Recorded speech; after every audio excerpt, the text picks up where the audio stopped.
Hi, welcome to Unforgive the Media. This is Crystal. I'm Mark, and we're on season 3, episode 2. And today we're speaking with Eileen Grubba, who's going to talk to us about her own journey through disability and everything else that goes along with it. Hi, Eileen. Hi, how are you? Doing great. Happy holidays. Happy holidays. Glad it's over, but it was a blessing to be with family. It's always stressful, isn't it? It's always hectic during the holidays. So I think I have all my fangirl things out of the way now. You've been in so many things that are so instrumental in helping the disability community. I'm excited about this episode. Oh, thank you. Thank you. I'm not sure what fangirl things you're talking about. I have no idea. Okay.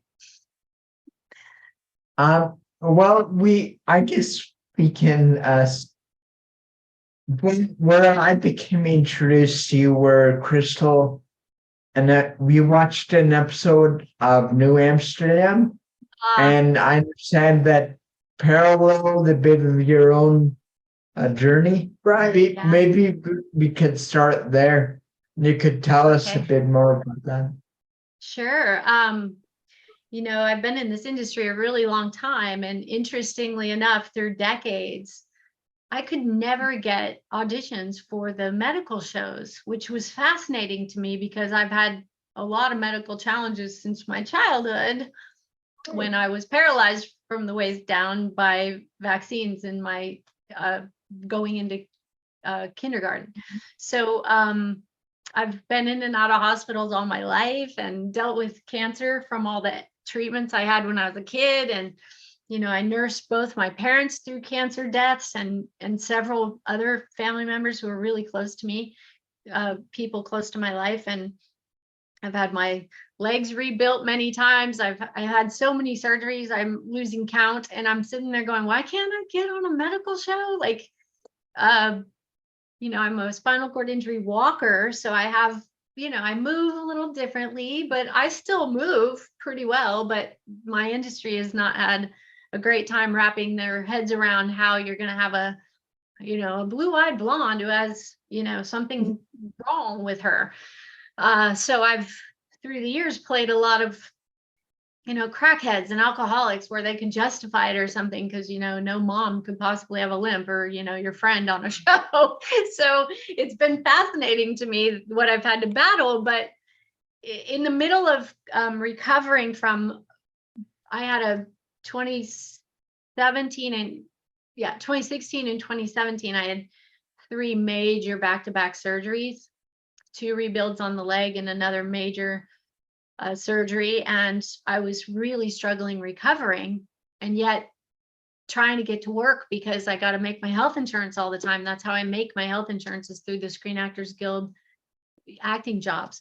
And so suddenly this audition came in, and it was for New Amsterdam, which was at the time, a fairly new medical show. And it literally came in where they needed the audition the next day. And I was preparing to go on stage the next day for the Actors Studio the next morning. So I was like, oh no, how am I going to get an audition done for a guest star in that short amount of time? And I opened up the sides and read it, and I just started to laugh because it was everything that I deal with in a character for a medical show. She was paralyzed from a medically caused paralysis caused by the doctors. She was a cancer survivor. She was facing another daunting surgery, and she was angry about it. And I'm like, ding, ding, ding, ding, ding. I know how to play this one. And I was really struggling walking at that time too, because I was still recovering from these surgeries and everything. So it was a time when I was like, please give me some sit down roles or some lay down roles, because it was really painful to walk at that time. And I was still on and off of crutches and braces. And so I read it and I was like, who wrote this? And it turns out it was Sean Cassidy, who's, when we were kids, he was like the star, you know, the teen idol. And Partridge Film? The partridge thing? From the Yeah, Partridge Film? that's Wow. Sean Cassidy. So my sister was in love with him when we were kids, and I was like, I couldn't wait to get there. They flew me to New York. It was so brilliant, and I got to play something so close to home for me. And even though, well, you know, as a person with a disability, our emotions are different, I think, because we've faced so many things. And I know that for me, as a coping mechanism in my youth, I would laugh when things hurt. I would laugh or smile at the worst times, you know, laugh out loud when I want to cry, you know. And it took a lot of work through the years as an actor to not laugh every time something hurt, because that was what I did as a child, you know, and growing up, it's how I survived my life. And so in that role, even in that moment where they tell my character, they tell me it's not cancer, and I'm so relieved. And then I'm like, but then why are you here? Why do we have 2 doctors in the room? What's going on? And when they tell me another surgery, I'm just like, oh, like that's the worst thing you could tell me as a human being. Every time somebody says surgery, the 5-year-old comes screaming out at me going, no, leave me alone.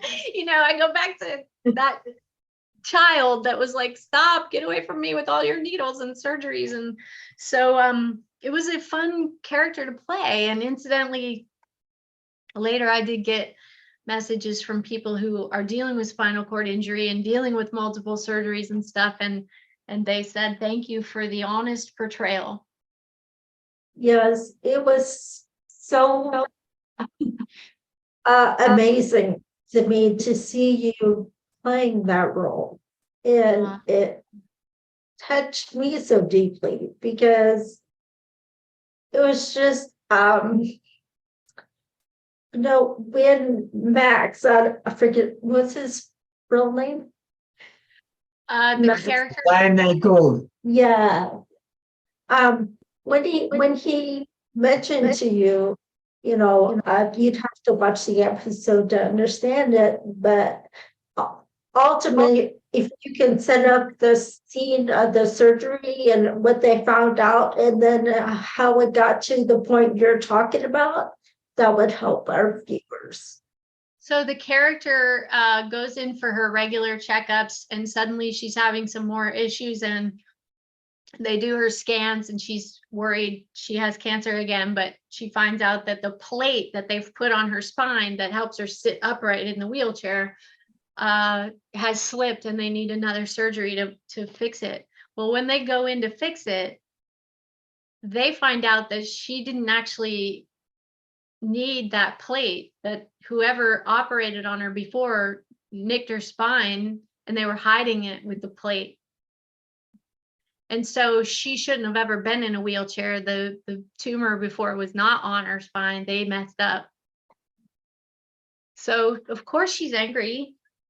You know, and now she's worried if they can't fix it, she won't be able to even sit up. And that's, you know, we who have dealt with disabilities a majority of our lives or all our lives, it's enough already. We don't need it more added to it. And medical screw ups can often add to it, which is why so many of us are terrified every time they say one more thing has to happen, because it's like we're always one mess up away from a bigger problem. You know, like I would have never had a disability or a health challenge at all if I didn't have a Guillain-Barré syndrome event happen because of vaccines.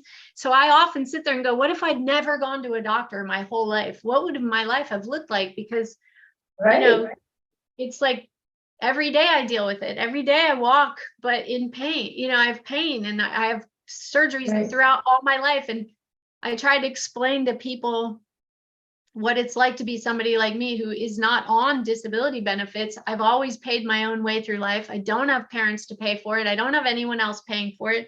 So all I do is work to pay for medical bills, medical treatments, fighting every year to make health insurance, because I have to stay alive, to stay moving. And I tell most people, you know, that retirement fund you have and the house you bought through the years of hard work, all I have is that I'm alive and I'm moving. That's where my house fund went. And then they start to realize, and it's part of why I keep fighting and advocating. There's so many reasons why, for the people in the community of people living with disabilities, whether it's acquired or born. Our lives are different and expensive. And all the people that I know who want to work and want to have careers and want to do all the things that we do, you're not just on disability where everybody pays all your bills, because in like the state of California, being on disability isn't enough to pay your rent.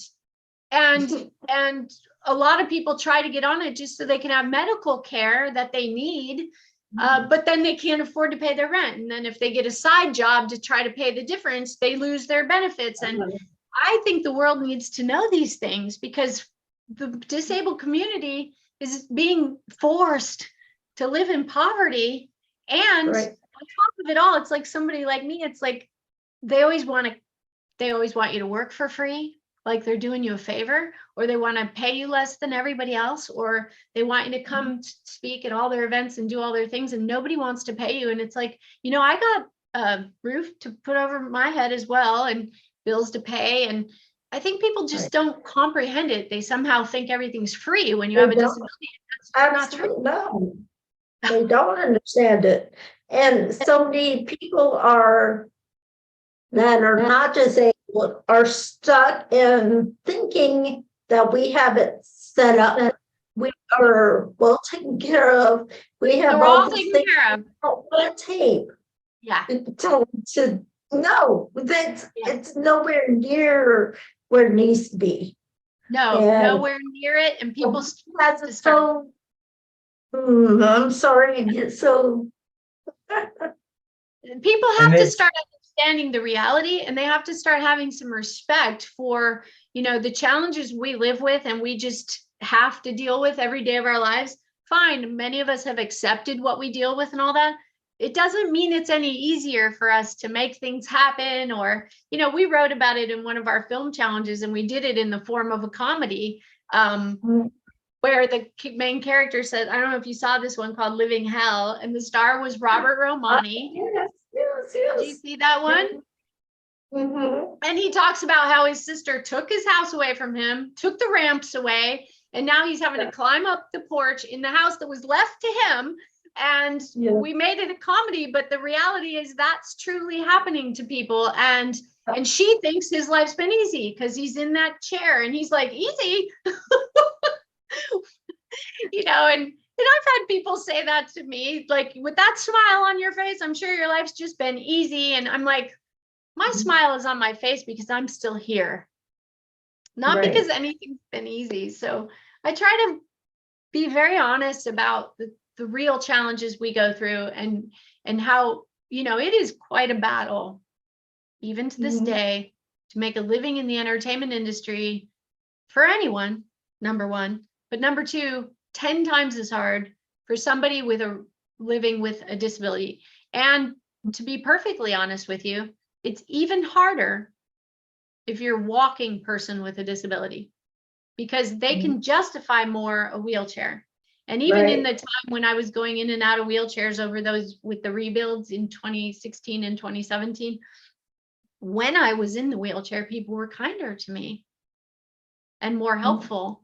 And when I was walking, like, they look at somebody who walks differently, like you're contagious or something, they're like, and we have over 40 million Americans with walking disabilities. Why can't we accept that that's a part of life?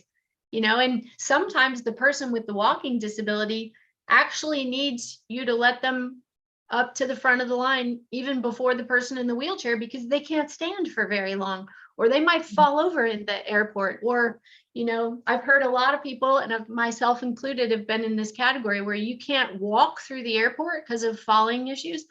But when they push you through the airport and you get to the end and then you get up to go on the plane, people start freaking out. Like, you're not supposed to be able to get up if you're, and you're like, well, have you ever heard of a walking disability? Have you ever heard of somebody who's got bones hitting, or leg weakness, or all those things. So there's so much awareness that still needs to happen, and we need to pay attention. Definitely. And we need to be more understanding. And then we need to ask all the people who don't actually really have disabilities, but that are trying to exploit it. We need to ask them to stop. We need to ask the people who don't really need to have a parking pass to stop taking them just because it's convenient and they happen to get one. I knew some younger people out here who running around in very high spiky high heels who had handicap parking placards. And I was like, how? Like, if you can walk in that shoe, I'm thinking you probably don't need disabled parking. And one of them said, oh, one of her friends gave it to her when he left the country. And I was like, that's wrong. So that's wrong, because then somebody like me who's recovering from a leg surgery, who literally on certain days couldn't get from the car to the door, needs to have that shorter walking distance. And somebody who has a wheelchair needs that space to get their chair out. And I'm just kindly explaining to them why it's wrong to take advantage of benefits that are meant to make life livable for people with disabilities, and including the service dogs, the service animals. So many people have exploited that over the last few years because they can, and that makes it much more difficult for the people who literally need it. Yes. Yeah. I want to go back a little bit. You mentioned, and I'm sure you do this a lot more in the entertainment world, but you mentioned that a lot of times you laugh things off, and that's all you know is how to do that. But I feel like also having a disability, oftentimes people with a disability that's their go-to because it makes other people feel better. And I feel like other people are they're uncomfortable with the disability. Yeah. And so to make them feel better about their emotion of, oh my gosh, we often smile and laugh and try to make them more at ease with our differences. Yeah, I mean, those of us who've had disabilities from childhood or birth, we've often, I know I had to always make everybody else feel better. I remember a time when I expressed what I was really feeling and made my mom cry, and then I was like, I'm not gonna ever share with her how I feel anymore because I don't want her to cry. And I was just a little kid making these decisions, because I just didn't want to make my mom cry. And so I got real tough, and I got to laugh at everything. And, kids picked on me all the time in school, even I won't get into too much detail there, but my way to deal with it was to be tough and to laugh and get in their face and fight back. And my dad taught me how to stand up for myself, and he was pretty fierce, person. And, he always said, you stand up to bullies, that's what you do. And so you learn to, put your chest out and be tough and laugh and smile and try to make everyone else okay. And, I think that if we could get more people, even like me, like, I feel like women have this weight, women all around the world have this illusion of perfection that they're trying to live up to because they're seeing it on TV and in the movies and in the magazines. And so all the men out there are like, women are supposed to look like this. And, this industry and throughout the years have been always like, oh no, we can't have her because she has a movement issue. So many people have said that to me through the years. You can't work in this business because you walk funny. That's what they would say. And I'm like, I'm glad I'm walking. I've been through hell. I have a right to the way I move is a victory. These are my battle wounds, and I'm still here.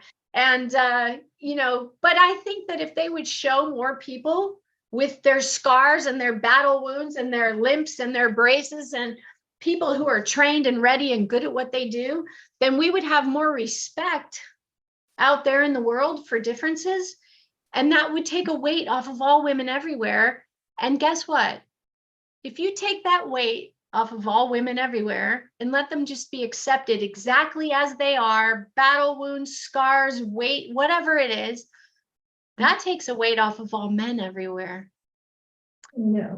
And the thing is, I think when we include all differences, it's going to make everyone more at ease with who they are, and stop acting like there's some perfection out there, because there isn't. It doesn't exist. If you physically look perfect, I can almost guarantee you there's something wrong here, somewhere.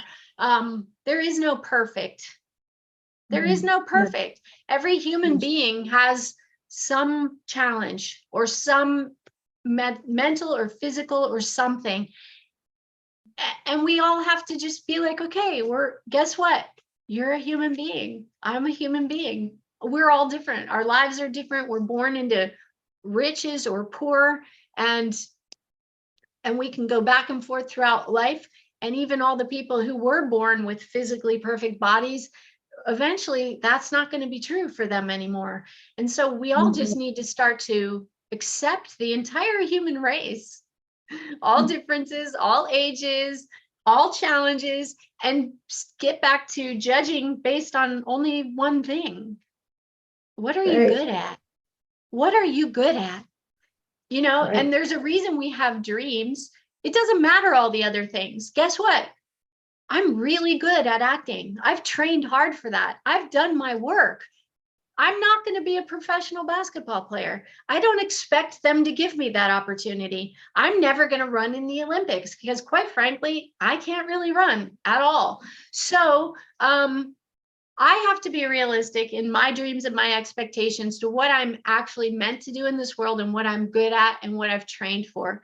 And I feel like if everybody focused on what it is they really dream to do and focus on, I think disability is not, I've always hated the word, I'm going to be honest with you, because when I was a kid, it meant you couldn't do things. And in a lot of people's minds who aren't in the disabled community, they still hear that word and they think it means you can't do stuff. I wish we'd focus on people's abilities and what they can do, and what they focus on is what they'll be good at. And I think disability just focuses you. It really does focus you, because, you know, I'm not going to speak for anybody else in the disabled community, but I just listed a few things that I'm never going to be able to do.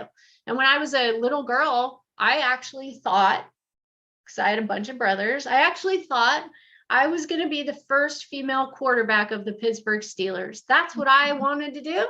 That's what I thought I was going to do. And it didn't take a few years before I realized that's not something I'm going to be able to do. And that's okay. It sends you in another direction. You know, I became an artist when I was in a wheelchair as a child, and I became an award-winning artist within the first year of being in a wheelchair as a child. And I still do a lot of artwork, and still creatively, I'm always writing and I'm always creating. And our disability focuses us. It sends us in a direction that we are able to go. And that's where we find where we shine. And if I could make the entertainment industry and every other industry and all humanity look at one thing, I would say, look at our abilities. Right, exactly. That's one thing we set out to do, is to make this platform to not only get out there the stories and journeys of different disabled people, but also so that the abled world is able to relate and see that we have other abilities and other things we are good at, but they've always been hidden. Well, maybe not for you, but some of it. But they've always been, a lot of people are hidden away. And no, you don't go there. You don't touch that. You don't do that. You sit in your chair. You don't go there. You can't go there. You can't even get in the building. I talked about that a lot, because while the pandemic shut down the world, a lot of people were asking me to be on their podcast. There was a lot of them. And I kept saying to people, this pandemic made it so that people couldn't go anywhere. They couldn't make a living. They didn't know if they would have the medical care they need. They're now worried about no income. Welcome to the world of disability. Do you like it? if you don't like what you just went through in the pandemic, then maybe we should consider what we're doing to the disabled community, because they're living in it year after year after year. And the only people I knew who were laughing at the a whole first year of the pandemic were the disabled people, because they're like, we already do this all the time. What's the difference?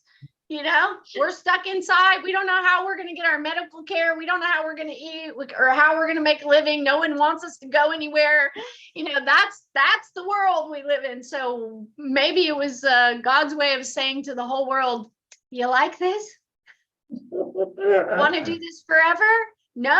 Then maybe we shouldn't make this. We could have an entire podcast just on that, because it was, I don't want to make it sound, like bad or anything, but it was almost comical in a way.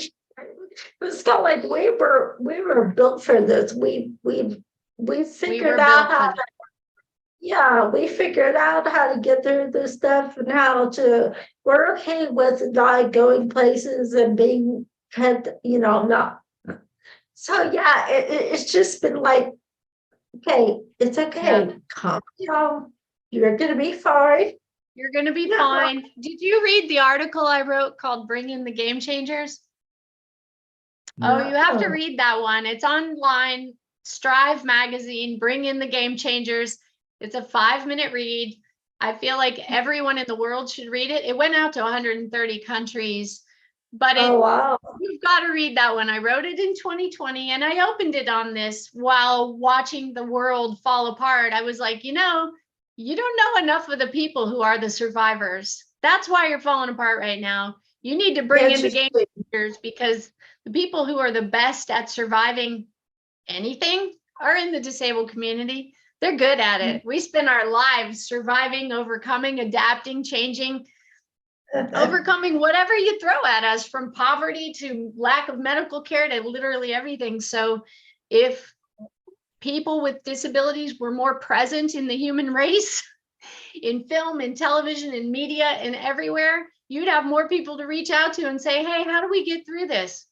And we would laugh and tell you exactly how you get through it.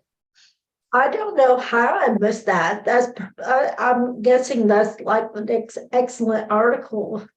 It's in the signature of my email, so you can find it. But if you Google Strive magazine, Bring in the Game Changers, it's a valuable read, I think, for anyone in the disabled community, but also anyone in the whole world, because I think people need to shift their perspective and realize you are leaving out your game changers. So we need to put that in our You're notes. leaving out the world changers, and I listed a whole bunch of the world changers who all had disabilities, and they're major world changers. And if you look at that and think about it, we really need to rethink who we're leaving out of society. Yeah. So I know that you can't share too much about the project you're working on, the script. Yeah. But I'm excited that you said it's a game changer. I'm kind of, what can you share about it? It's a game changer for the disabled community, for sure. And there are many reasons why. In all communities and throughout all of history, there have been the stories that finally told the reality of what communities of underrepresented people have been through, and enlightened people. Like when I was a child, the one that enlightened, I think, many people about what the Black community had been through was this TV series called Roots. And I think everyone watched it. And I know even as a child, it was like the one series that my parents let us stay up late and watch. We were never allowed to stay up and watch TV. That was just not a thing. But this show, they let us. And I remember being haunted by it, having no idea that I was a kid, but I had no idea what they'd been through. And it changed me for life. Well, I wrote the story about what the disabled people have been through. And I wrote it from the perspective of two mothers one with a disability, one without, one with a child with a disability. And it's a true piece of history that's been, I want to say sadly overlooked, but grossly overlooked. Right. And it led to one of the greatest atrocities of all time. But perhaps because no one cared about that community, it didn't get stopped before it spread to other communities. You know, so basically, it's the precursor to the Holocaust. Because where most people think the Holocaust began, that's where my story ends.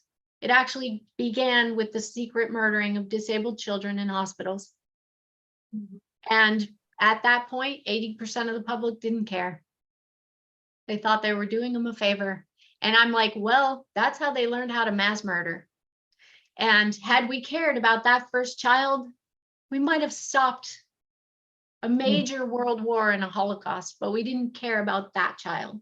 And the way I wrote it, with my own personal life experience as a child with a disability being infused, and the way my mother functioned, and I wrote it so very specifically that I can share it a little bit about it, because I know that no one can actually steal my story, because first of all, it's registered, it's already got big producers attached, but also it's so specific.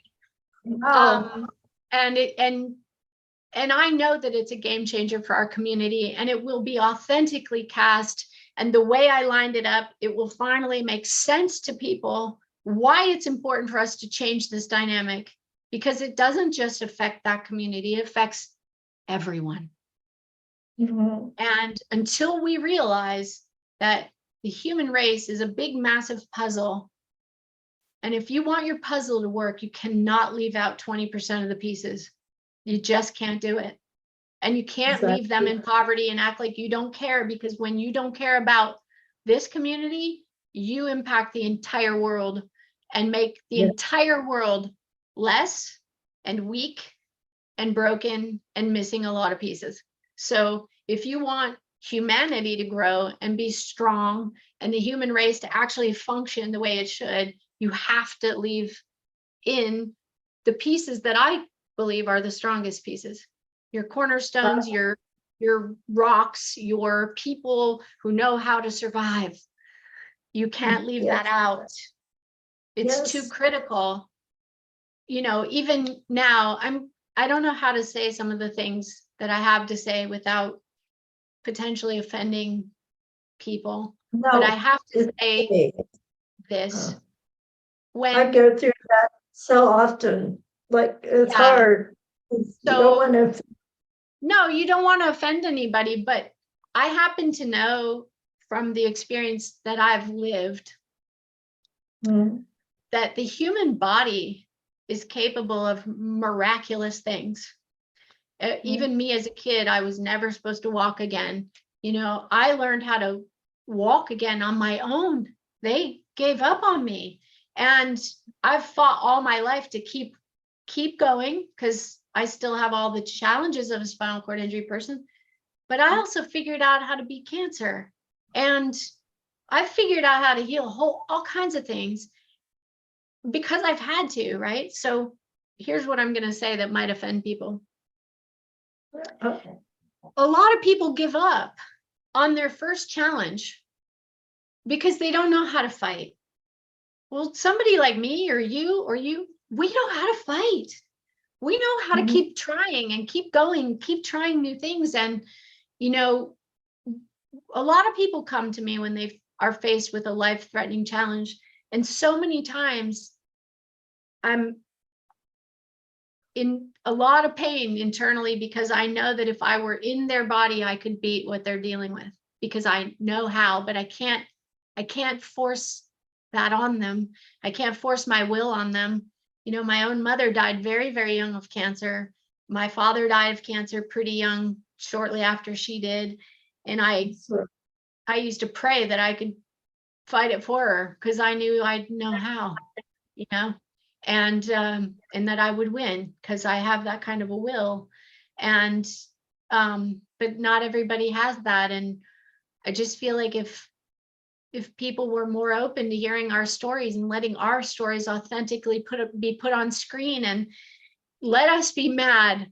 Let us not have to always smile. Like, I recently had somebody say, well, don't get mad. I was like, no, I'm going to get mad, because that's when things change. When we're good and fighting mad, guess what? We're going to go out there and fight, because I'm not a person who's going to beat myself up. I'm going to go fight the world if I have to. And that creates change.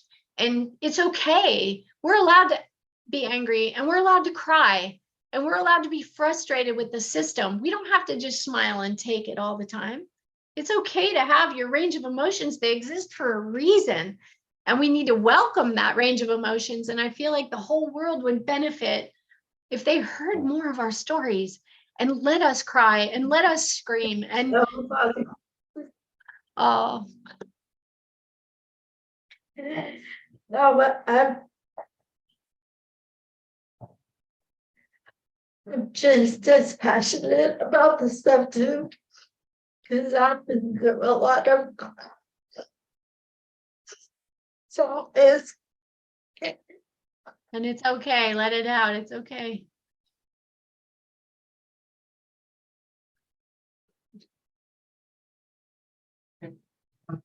And honestly, let that show, because we are holding a lot in, and it's okay to let that show to the world, because it's beautiful. It's magical. It's why people go to the movies. They want to feel something. You know? Yeah, we thank you, babe. We like to be pretty authentic, and show different, our disability. We don't hide it, and when we talk, obviously you can hear that. But so yeah, we'll probably leave some of that in. But part of our disability is ataxia, and that causes tremors and our voice changes, and we can't get out the words, and so you can't, it's not understandable. So we have to be careful with that, because we want the viewers to feel what we're saying and what we're trying to get through, So I think it's important to let them feel the emotions, and I think it's important. Yeah, it definitely is. That's how we're going to change people's hearts and minds. Yeah. And they're not gonna be like, just change the channel because, well, there's nothing interesting here or whatever. Right? Yeah. But so that's an important part to being authentic definitely. and Like you were mentioning, a lot of the disability world, or they have to smile and hide what they're going through. But they need to see the other side of that too. They do. And so many people have been shielded from it. They need to see the humanity and know the truth of the struggles, because then comes understanding and respect. Right. Right. And who knows, other people may actually learn something. Right. Exactly. Right. Yeah. Sort of the conversation has been a good segue into this. You mentioned authentic casting before, a sort of a two-part question. If they were casting a movie, say with people of a certain race or people of a certain gender or whatever, and someone comes in who isn't of that race or of that gender, but gets made up to allow them to play that role, everyone would be up in arms, right? Yeah. But when they do that with a disabled person, they get a non-disabled person to play someone with a disability. Number one, why is that okay still, right? And number two, what do we have to do to change that or start to change? We've been fighting this for years, and Here's how I personally feel about the whole thing. Because now I've been in this industry for 3 decades, 30 years fighting to have equal opportunity, and I still don't get the same opportunities as all the people around me, including all diversities, ethnicities, all that. I still fight harder than everyone I know to try to get opportunity. And how I feel about this is this. The reason that we need to hire people with disabilities to play roles with disabilities is multifold. Number one, we have a very different perspective. Life experience matters. And then when they say, well, if it's a person in a wheelchair and then we need them walking in another scene, I said, well, then you hire somebody like me who's been in a wheelchair and is now walking. Or you hire some of the people I know with mobility disabilities who would be grateful to sit down for a minute.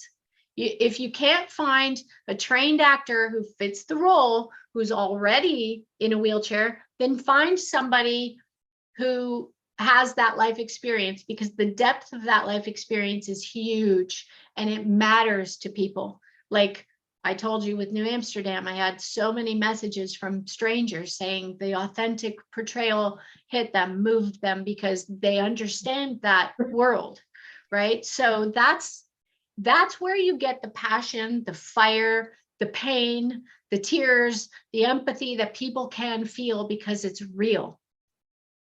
Number two, if you're going to spend decades telling me that I can't play any of these roles because of the way I move, then I'll be damned if you should be able to take those limping roles away and give them to stars. Because when do I get to play if you take away the disabled roles? If you take away the roles of people with wheelchairs and give them to big actors, then is it going to be authentic? One, how is the person with the wheelchair ever supposed to get a break? This industry knows that they can make anyone a star. They know that. So what we have to do is make sure that trained and ready performers with disabilities are given really visible opportunities. Now, the industry has a habit of skipping over the trained and ready people with disabilities and going out to Starbucks and picking up some cute kid in a wheelchair and giving them a role. Well, when that cute kid doesn't know how to act, then everybody's like, oh, we can't hire disabled people because they don't know how to act. This is the challenge we've dealt with for decades. Every time you give an amateur a job that's very visible and they fail, they just set the whole community back.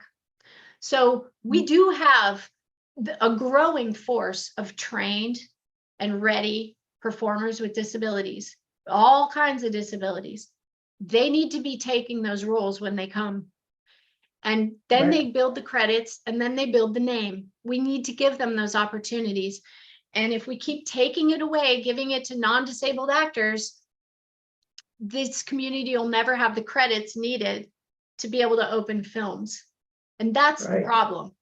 And we've got a lot of really trained and ready actors who've been in the business for decades. I just visited one of them yesterday to bring Christmas presents.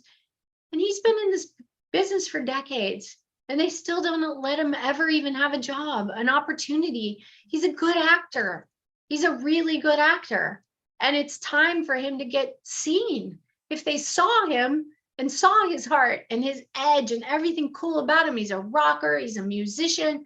The first time we put him in a Disability Film Challenge film, he got nominated for Best Actor. Imagine if he got put together on a challenge where we weren't shooting it over one weekend with no preparation and for a challenge. What if he had a real director and a real set and real lighting? He'd shine.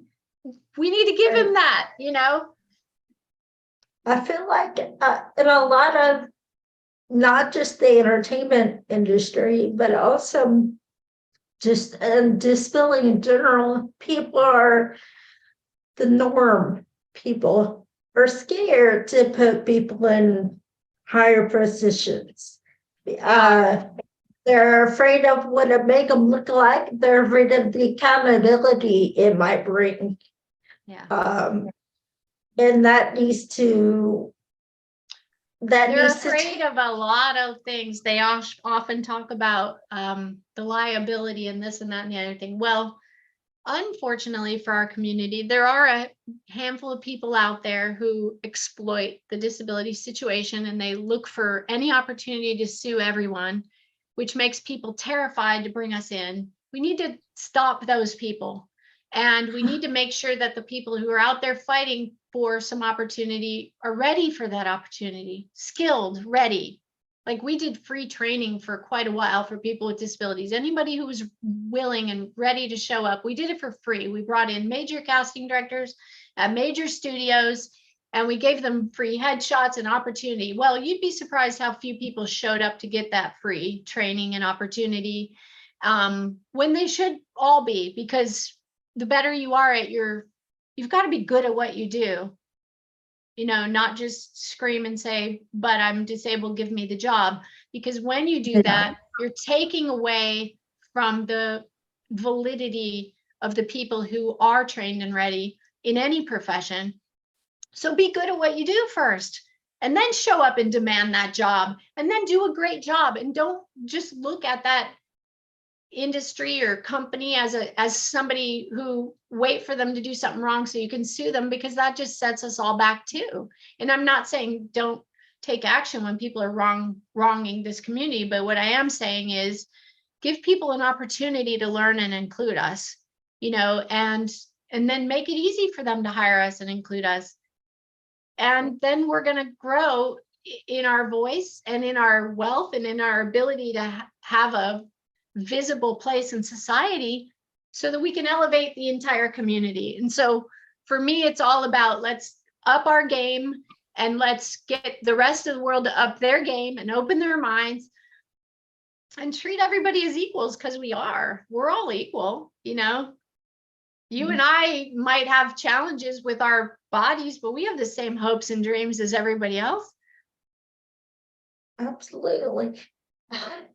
I love that you have been put in the position where you have been given these obstacles and the disability. You've experienced the disability side of it, but you have this platform in the entertainment industry to be able to openly show people what's going on and use your own experiences and story to be able to help people understand and reach them on an emotional level.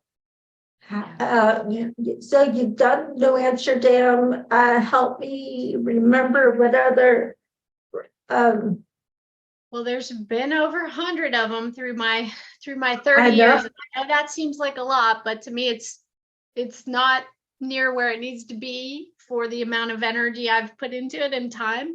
So, everybody asks me when I will feel successful at my career, and I always tell them this: when I never have to worry about health insurance again, and when I know that I'll be able to have a roof over my head as an old lady. That's when I'll know I've been successful in my work in this entertainment industry. And we've changed things a lot, and it's starting to speed up. You're starting to see more and more disability representation on screen. We still have an entire segment of our industry who've been in the game the longest, they've been skipped over, because they're bringing in these kids and these fresh faces, but you can't leave out the ones who were the battle warriors who changed the game. You've got to give them the opportunities too. And we need to open up everybody's minds, even to movement differences and all the differences, to what I'd love to see happen. And I know that the disabled community is all divided in how all this comes out, and that's okay. I say to each his own. Be described any way you want to be described, whatever. But the way my dream for the future of humanity is that all people are perceived as equal, and challenges are just a part of everyone's life. And we all help each other through this lifetime in every way that we possibly can. You might have skills I don't have. I'll have skills you don't have. We're all meant to fill in the gaps for each other through this life. I can't wait till the labels and the names and all that are removed. I can't wait till it's, people ask me, well, how do you want to be identified, as disabled, as differently abled, as this or that? And I said, you know what? I want to be identified as Eileen. I'm a writer, producer, actress. That's who I am. Right. What I've been through is none of your business unless I share my story. It's Right. no one's concern but my own. It's not their concern to worry about whether or not I can get her across a set. That's my concern. I got that handled. If I need something, I'll let you know. And I think that, and that's where I think we need to be. I shouldn't expect you to know what my needs are, but I appreciate you asking. You know what I mean? Like, do you need anything? I knew the industry was changing when I went and worked on Watchmen in Atlanta, because I showed up, nobody even discussed it. Nobody asked me, what's wrong with you? I just got hired. I get to Atlanta, the director comes in and she said, is there anything you need? So I knew she knew. And I said, you know what? There is one thing I need. I would love for there to be a chair right at the set, so I don't have to walk back and forth, because I'm still recovering from surgeries. It's hard for me to walk the distance back to the trailers. She said, got it, done. And I was like, oh, and can I either wear my own shoes or pick which ones? Because I can't always walk in most shoes. So done, no problem. And in the past, it was hard to even ask for what you need, or you're having to explain, or you'd show up and people are like, what's wrong with you? And I'm like, nothing. This is, just part of who I am, so it's nice that we're getting there, and I had another set where they did ask years ago, where they asked what's going on there. And I explained, and then one of the direct producers wanted to know, do you walk better with the brace or without the brace? And I said, definitely I'm in less pain with the brace. But I can walk without it if you need me to. And he was so open, to whatever I needed to do. But in that particular show, they wanted to see my limb. So good. yeah, so I think if we could get to a place where we're like, I'm never going to show up and just expect people to know what I need. That's impossible. Everybody's needs are different. You might be a diabetic and you might need different food or different time frame of eating. Somebody else might need Braille. Somebody else might need a interpreter. Everybody's needs are different. I can't expect them, and I express this a lot to the disabled community. Don't expect people to know what you need. Even in old cities, like old buildings like Los Angeles, a lot of buildings still aren't accessible. So like when you get an audition, that's when you need to let them know you need accessibility, because if they don't know, they can't do it for you. They don't know. But like there's one office that I know of that as soon as she knows you have a need, she'll set up a room somewhere else so that it's accessible if she knows you need that, but you have to let her know. Even one time I let her know there's no parking for someone like me within walking distance. And she goes, oh my God, I had no idea. You can just block my car anytime you come here, park right there. And I was like, really? So yeah, so that's the thing, is we just have to we need to be as accepting of other people as we expect them to be of us. And when we can all accept each other and understand, now some people are jerks and we all know that.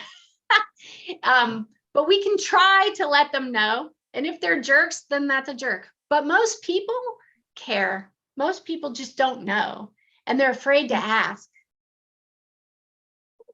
That's something we've talked about a lot, is that so like the older generations, and they just weren't taught how to deal with disabled people. Their perception of disabled people is, oh, we need to stay away from them. We need to hide them away. So they haven't had the knowledge or the experience to know how. So it doesn't all come from a bad place of they're bad people. It's just not what it's a different time period.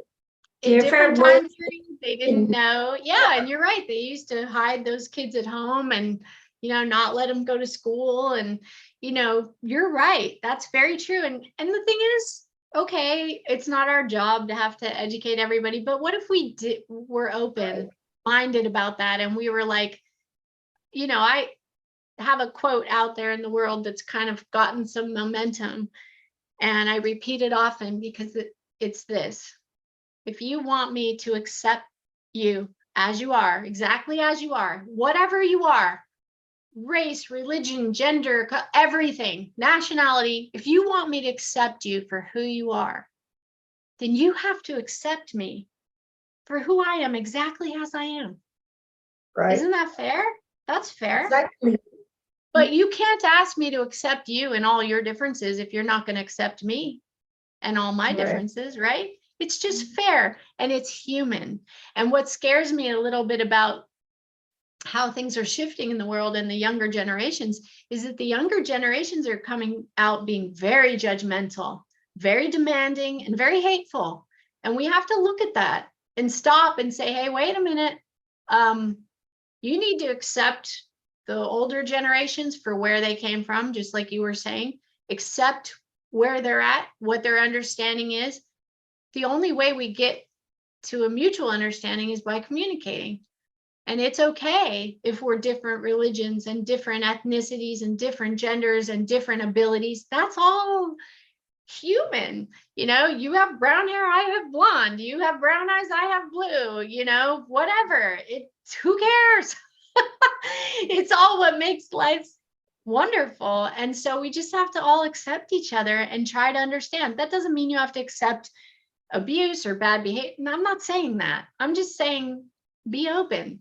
And in our industry and in every industry, be good at what you do, go get a job. Once you get that job, tell them what you need in order to make you able to do the best possible job you can do for them. And if they're wise, they're going to give you exactly what you need so that you can do the best possible job you can do for them. And then everybody wins. That's all. We all need different tools. Everybody needs different tools.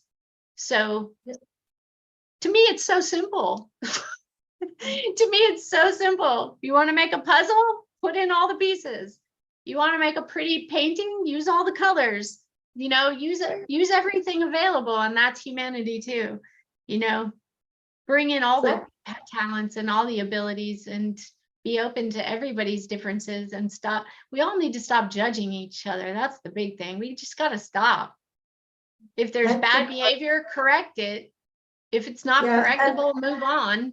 But that's one of the reasons as to why I followed you for so long. That kind of sounds creepy, but you and our guest before too. It's been kind of funny because I followed you both. But who was the prior? Who are you talking about? Oh, she's just doing a documentary right now. Her name is Danny Izzy. Danny Izzy. Okay.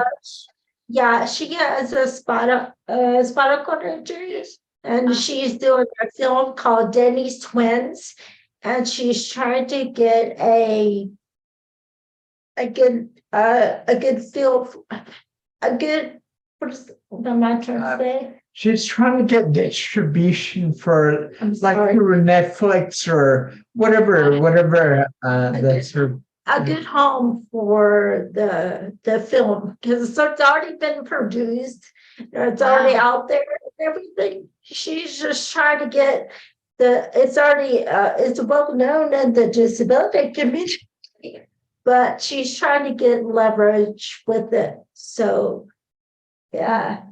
So what I was talking about though is that I followed you for years because we have a lot of the same thoughts and ideas about how we've been treated, and you more so in the entertainment industry, but ultimately it was down to like how we're perceived in the disability world in general. And so a lot of our discussions and posts and stuff like that, often veer toward the same ideals. It's interesting. That's cool. Well, I'm about empowering people, all people. To me, it's about helping everyone play their A game, be their best at it, whatever it is they dream to do. And I don't care what your differences are or what your challenges are. Everybody should have the opportunity and the ability to follow their dreams. And if we as a society are getting in the way of that, and even as a community, I see a lot of the ways that our own community is keeping itself down. And we have to just get out of our own way too, Right. and just some people in our community are very empowered and some are not at all. And some people are like, I can do this and I can do anything regardless. Like my buddy Murphy, he was a quadriplegic. He was the one who really got the Fairley brothers to start putting people with disabilities into films. And he was a force. Danny and I were buddies, and we were running around this town, opening doors before people even knew that we were doing it, way before people knew we were doing it. And Danny was like, don't call me disabled. I can do anything anyone can do. He would go sailing. He was a quadriplegic. He would go out on a sailboat by himself. He took me out one time, and he says, don't call me disabled. I just do things differently. He traveled all over the world. He often had aides going with him everywhere because he had to. But he was a game changer, man. And he had the best sense of empowerment. And that's very helpful for people in our community. I see a lot of the younger ones coming in expecting everybody to already know what they need, expecting everybody to take care of all their needs. I even heard one of them say they expected people to come and get them and bring them to auditions and pay for their Ubers and all that. And I was like, do you understand how unrealistic that is? I would never expect somebody to take care of my day-to-day needs as a human being. We all have some responsibility for our own. Now we need society to make it possible for us to have the support we need, of course. But like when you're trying to get a job, you can't expect the person you're interviewing with to send you transportation and all those other things, and we need what I'm saying. We need to all have those things in place and on the same playing field until now we can get to where we need to get to and do the things we need to do and not have the struggles to show you what our capabilities are. Exactly that. So it's like we just all need to be realistic on both sides, and we all need to communicate, because then we know how we can help each other. Whether you're the person hiring or the person wanting to be hired, or you're the person who's newly employed or you're the employer, the only way we're going to know how to help each other do the best possible job we can do in whatever it is we're doing is to communicate. And then we all give each other what we need, and that's it. And that's life. That's like mothers and babies and vice versa. Your little baby has certain needs. Well, you handle them. And, your neighbor needs something, or you've got an older friend who can't shovel their snow, so you help them. And that's life. It's there's so many needs. Some people don't have food, other people have excess. Why can't we feed each other? It's just life. And it's as simple as that. And that's the message I most want to get out to people, is that we are all in this life together, like it or not. So let's make it work for everyone. Share what we have. Our talents are all complementary.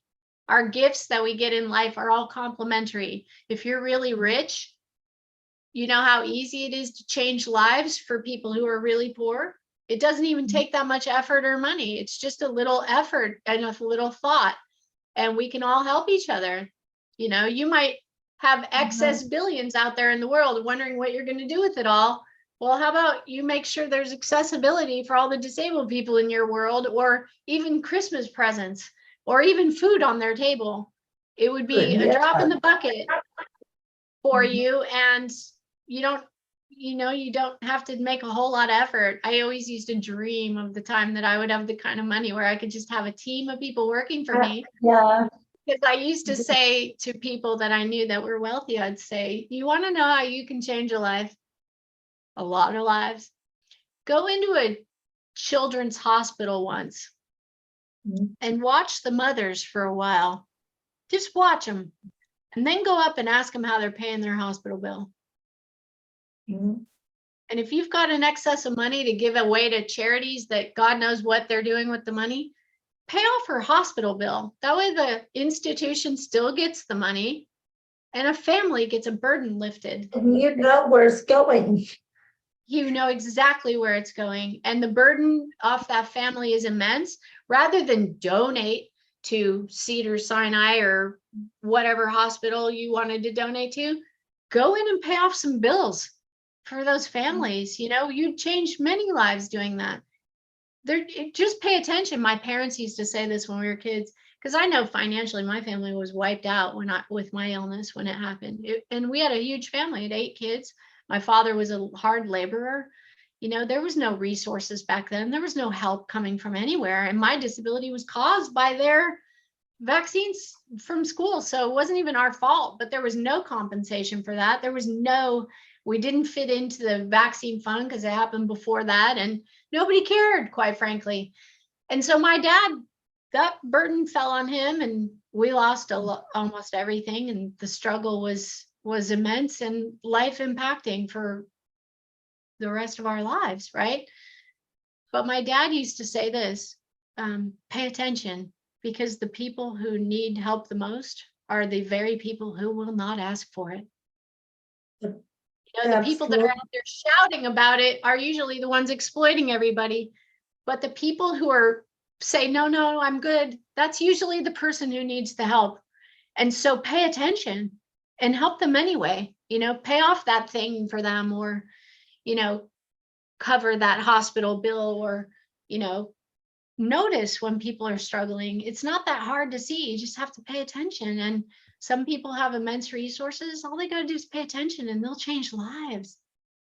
And it's so easy. I'd sit there and dream of, I wish I worked for someone like Jeff Bezos or his ex-wife and told them where to direct those billions. Because boy, oh boy, I just said it to somebody this morning. Boy, if I had, like, they just gave Dolly Parton $100 million for their nonprofit. And I was like, oh my gosh, if somebody gave me $100 million, I would literally change the world over and over and over, and would keep going, because I know how to pay attention and where it needs to go.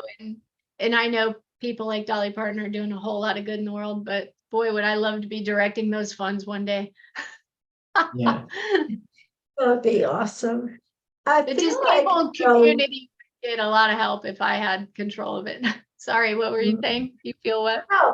I feel like, though, a lot of people, are driven by the benefit that they get from giving to charity.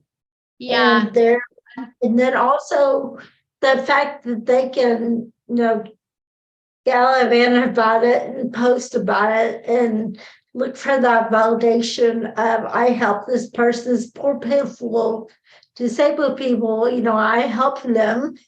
And, they really, really desire that attention from doing those things. Attention, but you can always tell when that's what it's about. You can always tell. My dad used to say, you do those things in private. And interestingly enough, when my mom passed away, we had several people come to us and say, your mother did this for us, and we never knew, including giving them money when we were not a wealthy family. And a couple of the people that we knew owed our mom money. It was interesting to see the ones who came up after she died and admitted that and tried to pay it off, and the ones who just acted like that didn't happen. And it was interesting to watch. And one lady, she had a disabled daughter, adult, who she had to put into a home, full service home, because she herself got lung cancer and was having to go through cancer treatments, and she's a single mom. So her adult child who needs full-time care, she could no longer care for because she's going through lung cancer herself. And she came up to my father after my mother died and said, I borrowed money to put my daughter in this home and I've been paying her back. Breaks my heart to say it, $25 per month. And she came up and said that and handed my dad one of the checks for 25. And my dad just looked at her and he tore up the check and he said, that debt is canceled. It breaks my, I'm like, but my father lived his word with that. And then after he died, we had more people coming up saying, did you know what your father did for us? And but my father never told us that. My mother never told us that. They lived what they preached to us, to their children.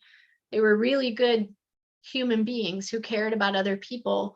And we learned from that, I'll never forget those moments. And so, there are a lot of people that exploit it as well. I've noticed that there's a whole lot of nonprofits who aren't actually helping people out there, that are exploiting the disabled community. I've noticed there's a handful of them that have moved into the entertainment industry and they say they're helping us, but then when one of us asks for a recommendation or a door opened, they won't do it. So I don't know what they're doing using our community. I'm not sure. To get their own, money donated to their profit. They're saying they're helping disabled people. And I don't know. I see a lot of it and I'm disgusted by it. Like, if you're going to exploit this community for your nonprofit, then when somebody who's an advocate in this community calls you up and says, can you connect me to this person or that person? You need to do it. Your integrity's on the line there. You need to open those doors if you're saying you're opening those doors, especially if it's people who've, worked for you for free, spoken at your events for free, showed up for your nonprofit where you're making a lot of money. Then you need to show up for them when they need something. If you're going to say you're supporting the disabled community, do it.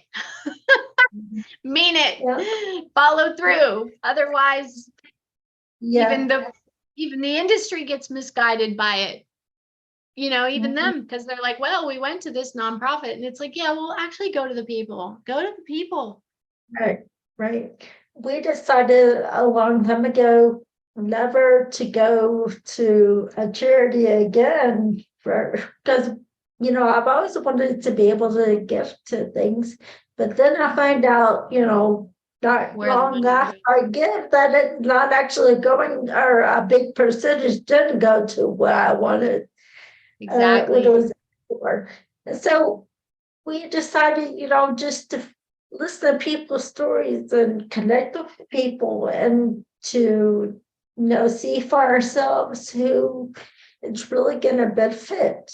And we know it all goes to them. Yeah. It's interesting. Like even my little brother just told me, he's like, the work you already do all the time, you could have your own nonprofit and actually get funding to help more people. And at least then we'd know that one was actually doing what you're already doing. So, and then you could, expand it and make it nationwide. And I said, I need to think about that, because there are a lot of them out there that aren't really helping us. And I know for myself, when I was younger and I went through my cancer situation, and I couldn't work and lost health insurance. And back then you couldn't get health insurance because of pre-existing conditions. And so if you didn't make your insurance, if I didn't make my insurance through the Screen Actors Guild, I couldn't even buy insurance. And here I am, a cancer patient, a person with a disability and all the challenges of a spinal cord injury person. Even when I walk, I have to have medical care and good doctors. I can't just show up at a clinic, your basic clinic isn't going to be able to handle the stuff I'm dealing with, so, I need my medical care. And I remember at that time going to a lot of the nonprofits that claim to support cancer patients, single women in need, every one of them said, you fall through the cracks. You're not a single mom, you're the wrong ethnicity, all the reasons, you're in the wrong zip code. And I called from multiple zip codes to ask about pre-testing, that they said no women will be left behind. And I called from several zip codes and they kept saying not in your zip code. And I'm like, what zip code do I have to be in to get the free test? The free mammogram, because it was one more thing I can't pay for. And after that, when I saw that there was no support available for a single woman like me in this world, I literally, because I would never ask my family, I would never ask my friends. I would go down before I would ask for help from anybody. That's just how I roll. And after that, though, I contacted every millionaire I knew, every one of them. I sent a letter and I said, I want you to understand that this is what's happening with all the nonprofits you are supporting yearly. And I strongly suggest that the next time you want to donate to charity at the end of the year, you go sit in a hospital and ask people how they're paying off their bills. And I got responses from multiple of them saying, wow, that's brilliant. Yeah, that's what we need to do. Because why are we donating to all these organizations that aren't actually helping the patients? Why are we doing that? You've got to find the few that actually help the patients and actually help the people they're saying they help. And some of them do, and some of them are doing a great job. But a lot of them, we could do better going directly to the people around us. I used to know a man many years ago who used to, he had a sister dying of cancer, but he wouldn't ever help her. But he was literally, and I'm not joking, spending $10,000 a month on therapy for his cats. And I said, I appreciate and that you are caring for your cats, but what about your sister? Yeah. Who can't afford her cancer treatments? And I said it, I just said it because I was like, I don't understand this, No. I see, you see how I offend people, why? Because I say how I feel about things. It needs to be discussed. It needs to be talked about, because do you know how many disabled people might be living that life, that story, but too afraid to speak up about it? Too afraid to speak up about it. Or like you do, they're afraid of how they're, being judged. It might hurt somebody's feelings, it might sound wrong, but on the other side, I feel like as disabled people who have a platform like you or on a lower level, we have a responsibility to help show the stories of what we experience and what we go through. Like you were just talking about the different charities and stuff. Sure, people are so confused about, yes, those things exist. There's a bunch of different things that exist. Yeah. I'm going to put that quotes because, but there's so much red tape you have to go through. And like you were talking about the zip code. Yeah, why does it matter? If you're saying no woman goes unaided except in your zip code, and then I called from multiple zip codes and I had friends call from different places and they said to every one of them, not in your zip code. Well, to me, that means 1 4-letter word, scam. You're raising millions and millions of dollars and people think they're helping women with cancers, but not in anyone's zip code that you can think of. That's not right. It's like, I just feel like people need to put their money where their mouth is. And if you've got the resources, help the people around you, within your own family, your own neighborhood, your own hospitals. Pay attention and just offer help where you see that it's actually needed. Don't make them ask for help. Like we just knew a guy, I'm not saying any names, I'm trying to be very respectful here, but we knew a guy who just went through hell for more than a year, just trying to raise enough money to get his wheelchair adapted so that it works for him. Right. Now, Mhm. come on. Come on. Yeah. Like, why would that not be something where there's a nonprofit or somewhere where it's just like, you just call them and say, I need this for my wheelchair. Done. It shouldn't even have to be, well, let's make sure you don't have any savings, that you don't own a car. Let's make sure you're in complete abject poverty before we'll even begin to help you. And let me put you through 6 months of fighting for it. No, how about just pick up the phone? My wheelchair's broken.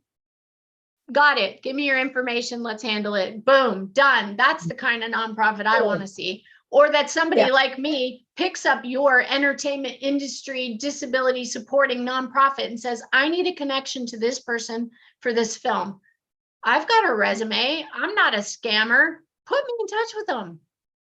Why is that such a big deal? Open the door. You know, I really am getting sick of the groups in the entertainment industry that are saying we're opening it up for disability inclusion, but then they won't even look at your script. Come on. Mhm. If you're really opening the world up to people with disabled writers, disability stories, people with, then open the doors. Your big agency, open the doors. Your big management company, read our scripts, look at our stuff, open the doors. Or else don't say you're doing it.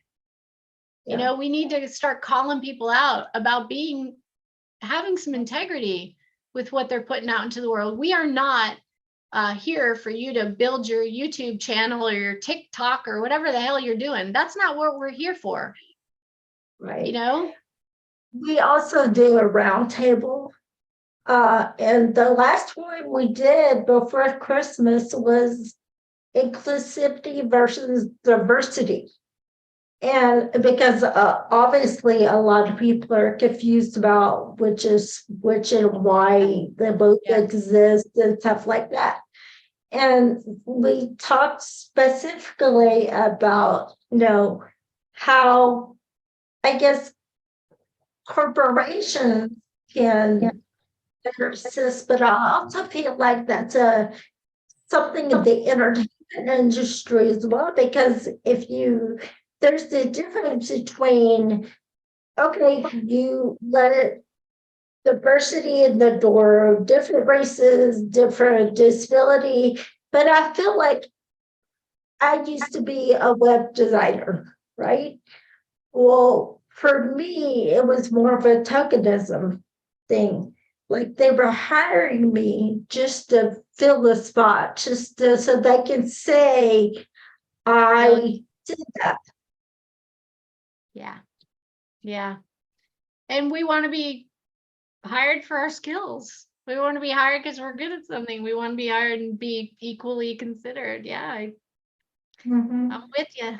I'm with you, sister. I don't know what else we have to do. I've been speaking about it for many years in this town, and I guess it all just comes down to authenticity and honesty, some integrity in the nonprofit world and in all the inclusivity games. I remember speaking up at way before it was popular to do so, when I was most rejected and humiliated in front of groups many times because I spoke up and said, all this talk about diversity, what about disability inclusion? I mean, I remember being at the Directors Guild where there was a panel, a very diverse panel, all from entertainment industry, and they talked all the day about diversity, inclusion in the entertainment industry. This was at least 10 years ago, maybe more. Oh, wow. Then they had a Q&A, and I got up and I said all this day about inclusion, and I didn't hear one person say disability or how we're going to include people with disabilities. And one of the men in front of this packed room at the Directors Guild says, I don't want to see that. I work hard. I come home and turn on my TV. I want to see that. And I was like, what? And then I was like, wait a minute. I had just been on Sons of Anarchy, and they didn't care about my limp. They actually liked it. And there was a kid on the show that had I can't remember the disability, but I think it might have been CP, who was so cute, and everybody loved the storyline with that kid with the disability. And they were one of the first major shows to do it. And then the guy says to me, well, so then it's done. What are you worried about? And I said, there's 700 shows being made every year. That's what I'm worried about. You know, there's a whole lot of people with disabilities. And he kept trying to shut me down. And then another gentleman that was on the panel stopped him. And he said, wait a minute, she's right. But we're going to talk about diversity and inclusion. Interestingly enough, the man who stopped him was a Black man, a big producer who had fought his way into the business. He's understanding discrimination. That's why he stopped the man and said, stop. You need to hear her. She's right. And I'm so grateful to that man for speaking up. And the reason he spoke up is because he's been there. He understands being kept out. And I was so grateful to him for having the courage and the integrity to speak up in that moment in front of a massive room full of industry people and let that be heard, you know? So we've been fighting that battle for many, many years. We now recently at the Grove, they had a sign up that said there is no diversity without disability. Right. And it was up at the Grove in the middle of our town. So I know they're hearing us finally.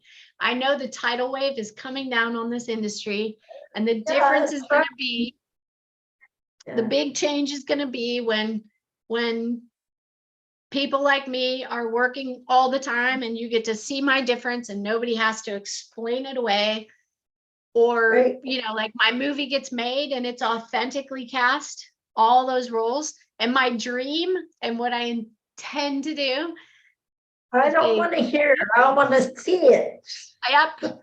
And my dream is to include people with disabilities, not only in the disabled roles, but sneak them into some of the other roles so that we can show the industry how you do it, how you can include them.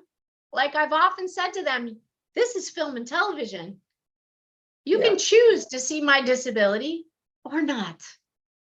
Right. Most film and television is framed right here. So why does my limp matter most of the time? Right. I've asked that question for decades. Why does it matter?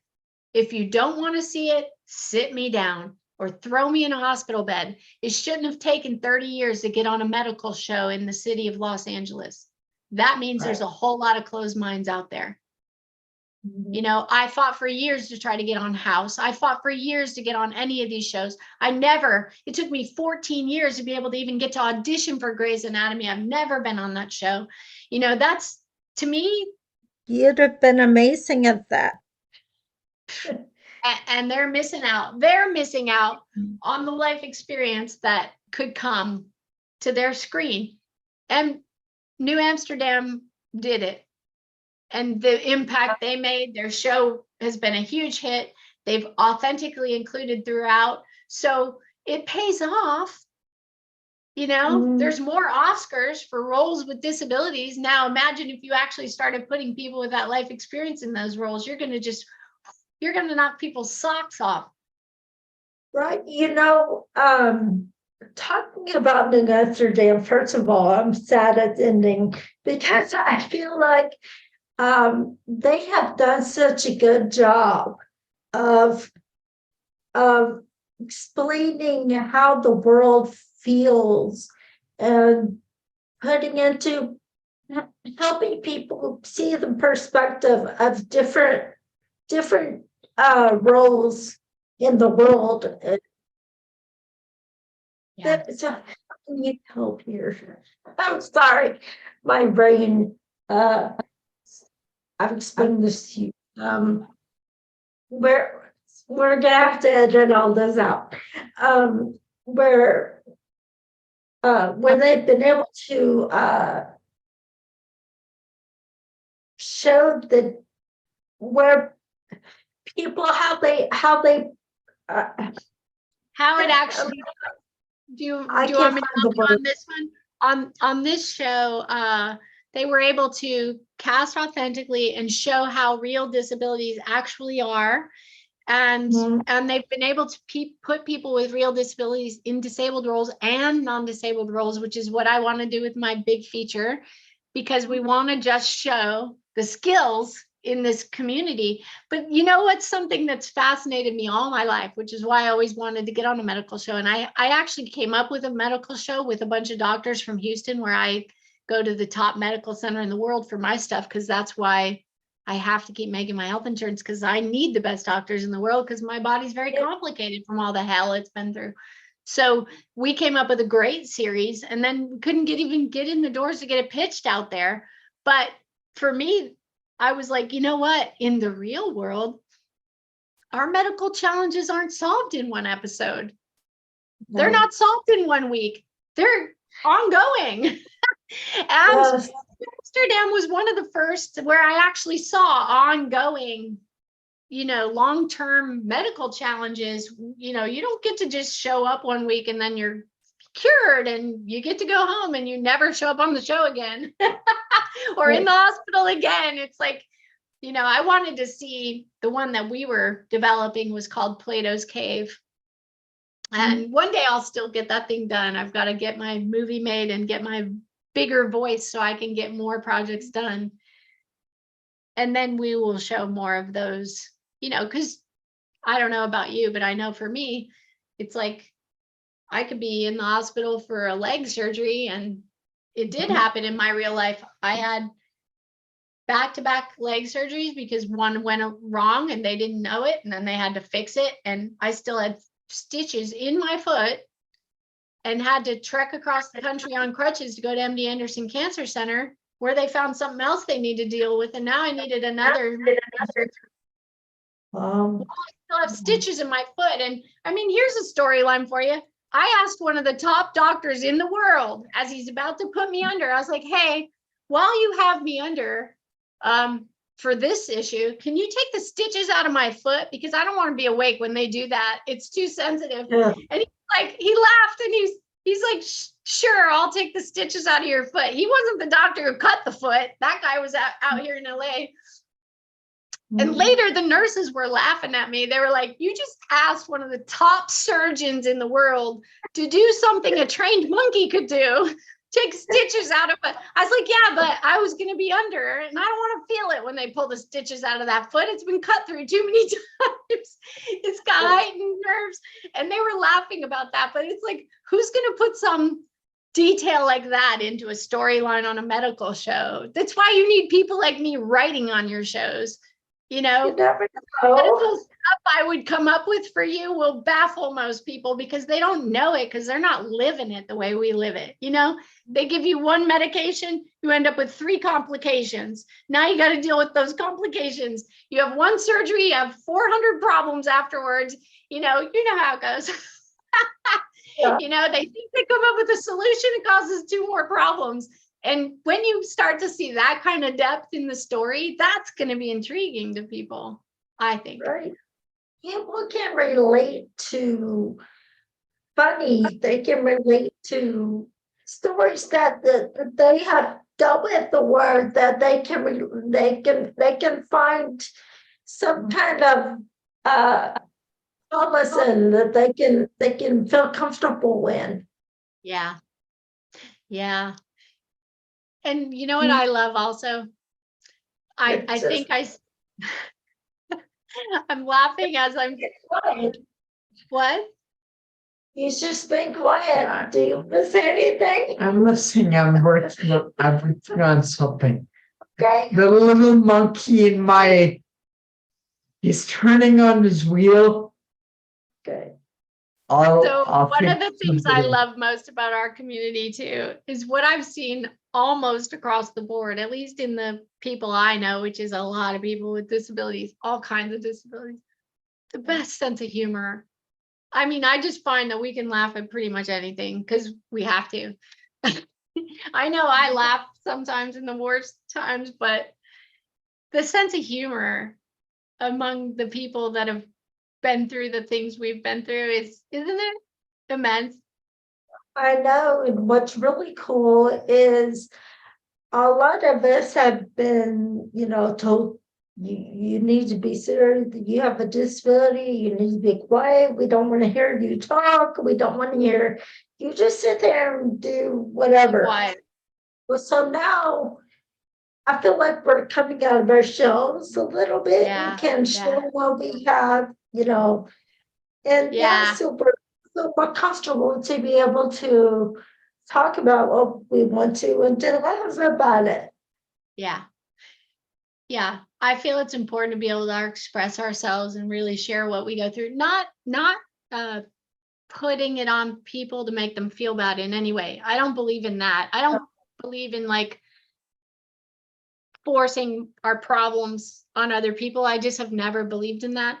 But sharing our stories and sharing what we're going through, to just express it.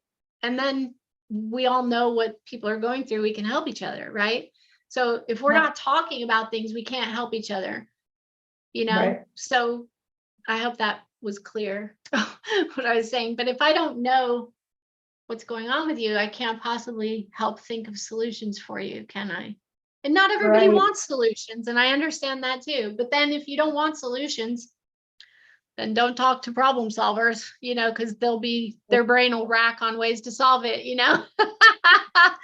So I'm a problem solver. So I'm always like, don't talk to me about it unless you want me to find a solution, because I'm a solution finder. That's the way my brain works. Fix it. Well, Find a way to. that's the blessing of the platform you have and the people being able to have that disability background and those experiences you've had, and to also be a problem solver, Yeah. to Well, the business is what we need to do. business has needed that. For years, they told us, well, we don't know how to do it. We don't know how to include. I was like, let me show you how. I will show you how. This is why I started writing this story. I did the research for years. I researched every inch of it before I told that story. And I meticulously crafted this story specifically for the 80%, not for the 20, for the 80%. And I used the words of the time. So it might be, those words might be offensive to younger generations, but that's what they said back then, and it's what they did. And I feel like the story needs to be authentically told in a way that does hurt, because that's the only way people are going to gain some empathy and understanding.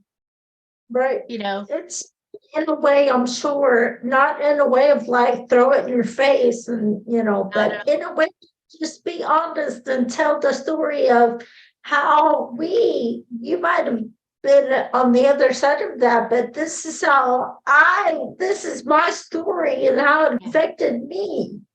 And that helps and if people. we don't do that, Yeah. and if we don't do that, then it's gonna keep happening, and then our children and the next generation will have to do with it as well. Exactly. And you just never know whose life you're touching, like when you share it. Like one time they asked me to speak at a film college in India. And I was like, okay, sure, why not? I always try to reach as many audiences as I can. And, they asked a lot of questions, and I shared my story and my battle and my thoughts on how we do what we do in our life, and how I feel the challenges that we're given in this lifetime are directing us. They are pointing us in a direction, and we just need to pay attention and go with everything we've got towards that goal. And that sometimes our challenges are a great gift, because it gives us immense strength and courage and all the things that people fight for in life. Afterwards, I got messages from students a lot of women, especially in that country, who were like, nobody ever told me that this could be my strength. Nobody ever told me that this challenge that I have will direct me, and should be something to be proud of and gives me strength to go in this direction. Nobody ever said it. They just said it was something to be ashamed of.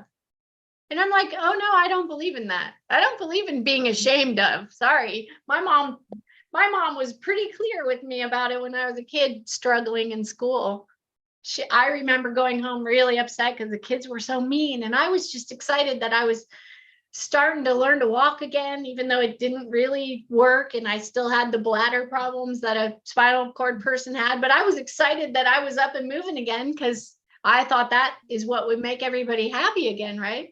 And then to have the kids be cruel, and even the teachers, I was so upset. And I remember coming home being like, and people are so mean. And my mom, she said these words, and I've never forgotten it. She goes, the kids are just afraid of you, right?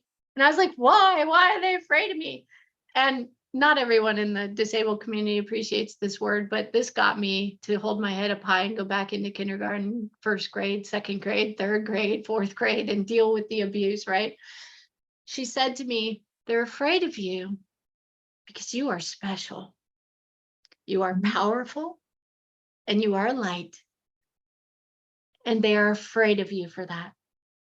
Yeah. So you go back in there and hold your head high. And I did. I went back, marched back into school. Well, they're just afraid of me, and that's okay. Here I am, and this is how I move, and that's okay, and but what she gave me made me believe that I am special, not something to be ashamed of, not something to hide in the corner, but to be proud of. And that was a great gift my mom gave me. A great gift. I have so many people who ask me, how did you keep going in this business when people told you you'll never work in it because you walk funny and blah. I laughed at them. When literally the first time an agent said to me, you're never going to work in this industry, you walk funny. My instinct was to laugh out loud. I laughed. It's like, well, you're wrong about that, and then I had the courage to say to him how I felt, and walk right out his door and sign with a much bigger agency, so he did me a favor, because my mom also taught me this. She said, what you have there is a great judge of character, other people's character. They are not showing you what's wrong with you. They're showing you what's wrong with them. Yep. So many years later, as I'm fighting these battles in entertainment industry, I would hear my mom's voice in my head.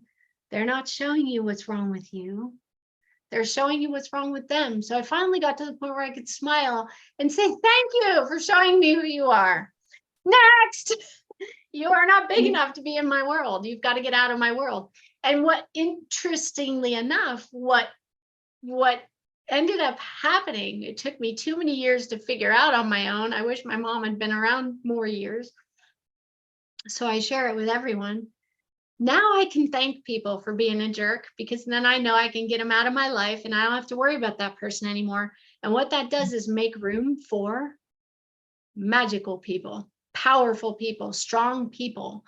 And I have said to many people through the years, this movement, this challenge, all the challenges I have are like a litmus test for character. I can walk in a room and I can see on people's faces who the strongest people are, because the strongest ones will smile. They'll want to engage.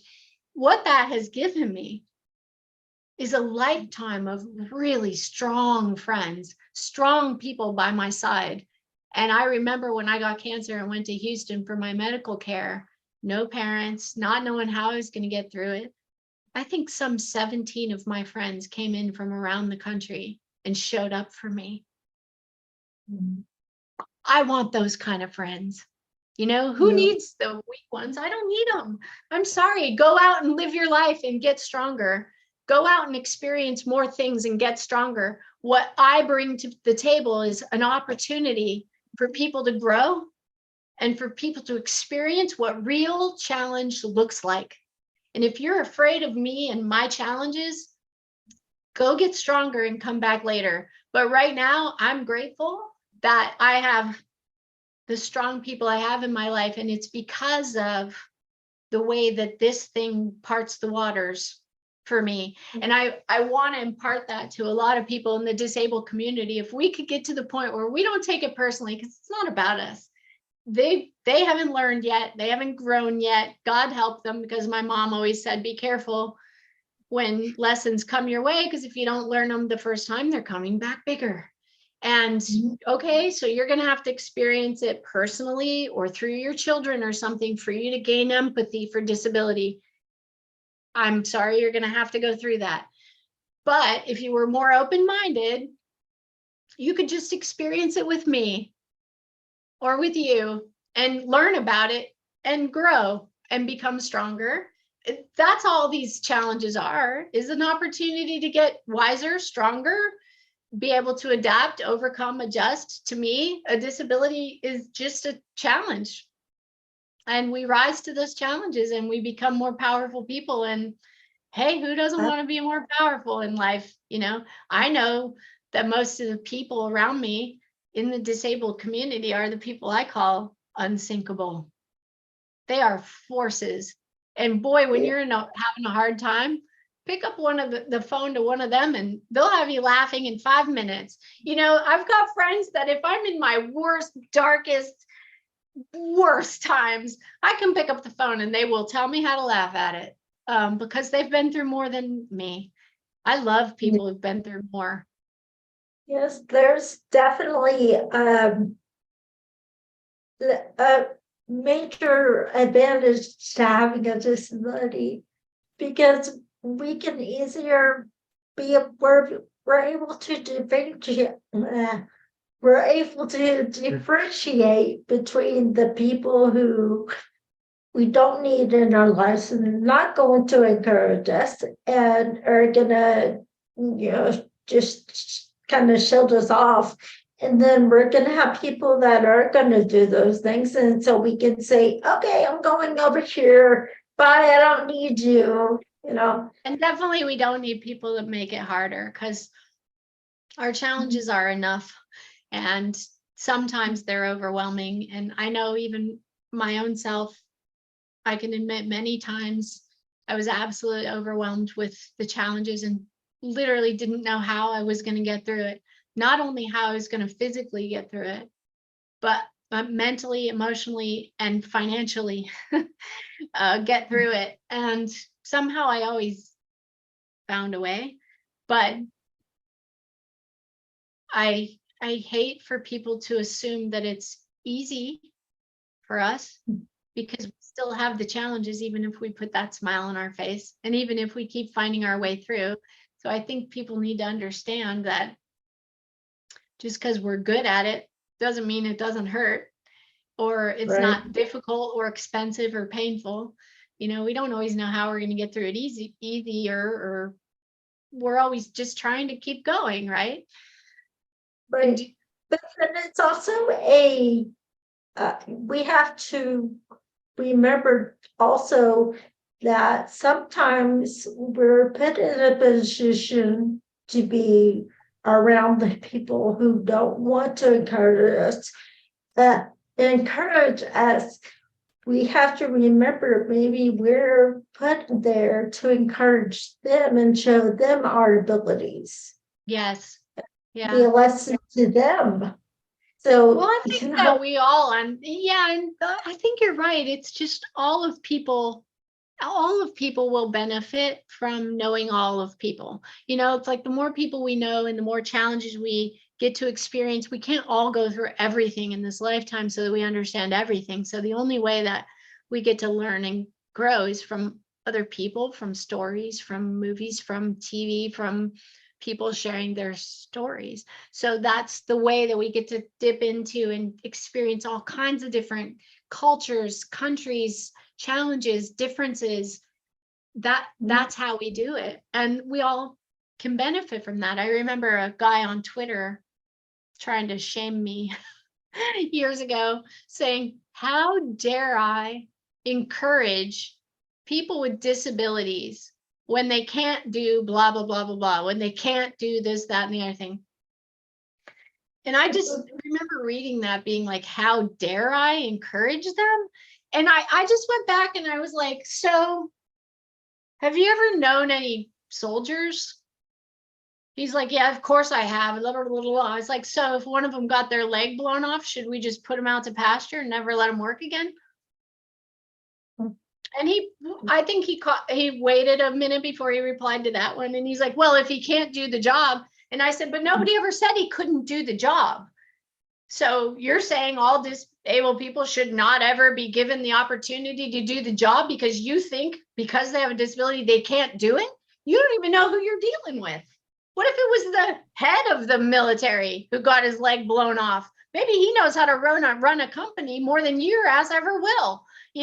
Like seriously, I'd rather have the person who's been through hell and back and got up and kept going running my company than somebody who's never been through anything, that everybody, unwrapped their plates for them and fed them everything and handed them everything and they never had to struggle. That person's going to fail when a challenge hits.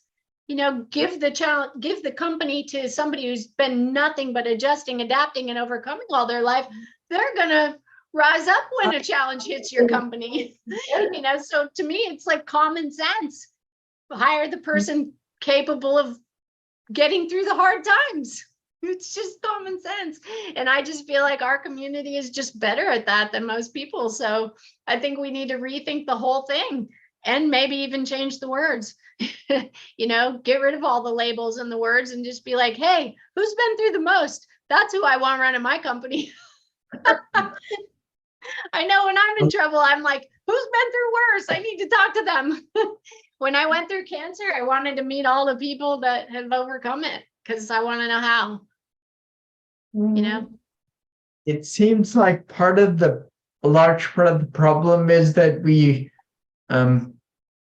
the systems that we have in place to get people help and through a charity or through some government assistance, whatever, it's very much different than like you were talking about that director of the Watchmen who simply asked you, what do you need, right? It's they may ask you, you have to apply for what you need, and then there's a whole bunch of criteria you have to basically prove you're disabled, and if you have a long-term disability, prove you're still disabled, and it's just a whole process that leaves you discouraged and beat down and it's wrong. Some of the most physically disabled people I know are in a constant battle to have to keep proving that they need. It's like, come on, why? Obviously, it's obvious, and prove it once and we're done. And I think our government, I'll get in trouble again for everything I say, but they've completely and utterly failed the disability community, and so have all the nonprofits. Not all of them, some of them are doing a great job, but most of all, they've made it entirely too difficult.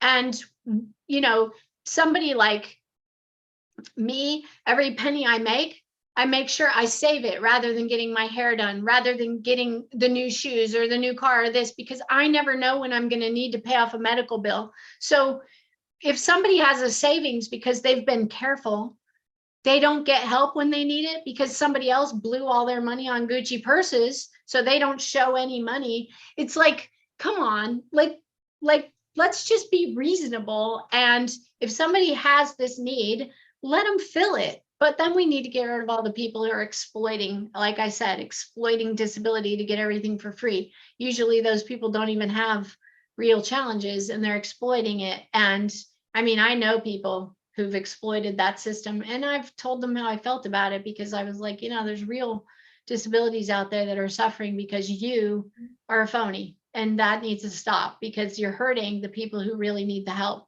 And so we just need a system that's like, obviously, if you're born with a disability, you should never have to prove that again for the rest of your life. If you ended up with spinal cord injury, you don't have to ever prove that again for the rest of your life. Why should you have to? Okay, if they have a social security number system. Yeah. That onto tack our permanent disability onto our social. Yeah. Is it hard, really? And also let people have savings. And, if you live in the state of California, the disability benefit can't be so low that a person who needs the medical care with that disability benefit, they get a second job to pay their rent, and they've now earned too much, and you're going to take away their benefits. Now they can't pay their rent. It's like, come on, just stop. Right. I mean, one of my friends just told me they constantly come over and investigate. He's been disabled from birth. He's in a wheelchair. He can't even stand. That's obvious. He lives in poverty. That's obvious. You're going to continue to keep him out of benefits because he picked up an extra shift so that he could pay for the rising gas prices for his disabled van? Come on. There's holes in his shoes. There's holes in his socks. He doesn't have new clothes. He can't feed his dog. Come on. That's not right. And our world needs to start to understand that. And until we have more, I keep telling my business this, until we have more voices of people who've lived these challenges, rising up to a level of fame, and the ones who fought for it so that they have the voice, so that they're not afraid to speak up, these things aren't going to change. We need to elevate our community to a level where they have a voice that people can hear, and not a raging whatever voice, but a voice of reality and solutions. This is how we fix this. We go in and we make it easier for you to get the benefits you need, for you to get the medical care you need, and stop putting them through the ringer and making it so difficult just to survive. We've just got to stop that. But I think until we have enough people with disabilities who rise up to great fame and wealth, I don't think it's going to change. So we've got to keep clearing paths and demanding for equal inclusion and opportunity. And then we all have to push our most talented people to the front of the line and make sure they rise up and succeed. We've all, as a community, we also have to all help each other get there, because we can't keep each other down either, feeling like there's some scarcity. We've got to, for lack of a better phrase, put your winning horses at the front and let them go. Cheer them on. Right. Let them win, and let them have a voice, and let them change this for everybody. Because if we have some huge successes in our community who actually care about everyone else, they're going to change things. That's what it's going to take. That's part of our problem. There's so much red tape, and we want to share stories, and we want to help people and get things in place that need to be in place and stuff like that. But if we are struggling because of red tape and things that we can't financially do, to be able to do that, but when it comes to like the sound setting and everything we need to do this podcast, because we have more we want to do, but we don't have those things in place because we don't want to lose benefits, correct? Health benefits and stuff, food And that we need. then you should have to worry about that. Isn't that crazy? Like, I don't know the whole thing, but like, even a lot of people will lose their benefits even if they just get married. Really? Because now together their incomes, it's got to change. And we've got to all keep speaking up and fighting for change, but we all need to come together and help each other and come up with practical solutions and spoon feed those practical solutions to the rest of the world. Because there is a big chunk of the population that just does not understand. It's not that they don't care. They just truly don't understand yet. And so we've got to literally come up with the solutions and be very clear. This is what we need. Here's how it can be done effectively, efficiently. And that'll make it possible. Like, if you didn't have to work so hard to get through the red tape to get what you need, you'd be able to deliver a greater product faster, and you'd be able to put the energy you have into doing great things and creating great things rather than just fighting to survive. It's a Right. waste of energy. So we need to make it more efficient for the disabled community and make it all more accessible so that everyone has exactly what they need to be in their A game. Because that's when we change the world. If everybody is being given what they need to do their very best job at whatever it is they are excelling at, whatever it is they're focused on, whatever their gifts and abilities are, give them what they need to be their best. Why not? It helps everyone. We only succeed in life if we help everyone around us, and if we're all doing our very best, it helps everyone. And it has a ripple effect, right? If they have what they need to be successful, they can go on and help other people and not worry about putting food on their table. Exactly. That's exactly it. Mhm. And I guess we better wrap this up soon, because I actually have to go meet friends that are in town, and I promised them I would come right after this podcast. Yeah,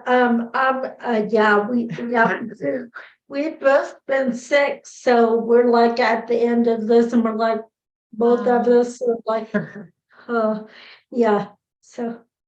But I really, really do appreciate you finding time to meet with us and talk about this stuff, because I feel like I said earlier, we are on the same page with a lot of stuff, and some of the things we've somewhat side by side been dealing with on the same level.